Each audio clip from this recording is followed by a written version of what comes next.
वागीषा यस्य वदने लक्ष्मीर्यस्य च वक्षसि यस्यास्ते हृदये संवित् तन्नृसिंहमहं भजे। देवताकार्यसिद्ध्यर्थं समास्तम्भसमुद्भवम् श्रीनृसिंहं महावीरं नमामि ऋणमुक्तये। लक्ष्म्यालिङ्गितवामाङ्गं भक्तानां वरदायकं श्रीनृसिंहं महावीरं नमामि ऋणमुक्तये। आन्त्रमालाधरं शङ्खचक्राब्जायुधधारिणं श्रीनृसिंहं महावीरं नमामि ऋणमुक्तये।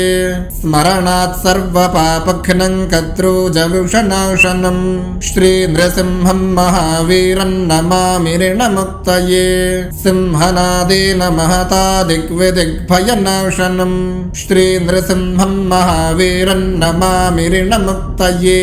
प्रह्लादवरद श्रीदन्दैत्येश्वरविदारणं श्रीनृसिंहं महावीरं नमामि ऋणमुक्तये। क्रूरग्रहैः पीडितानां भक्तानामभयप्रदं श्रीनृसिंहं महावीरं नमामि ऋणमुक्तये।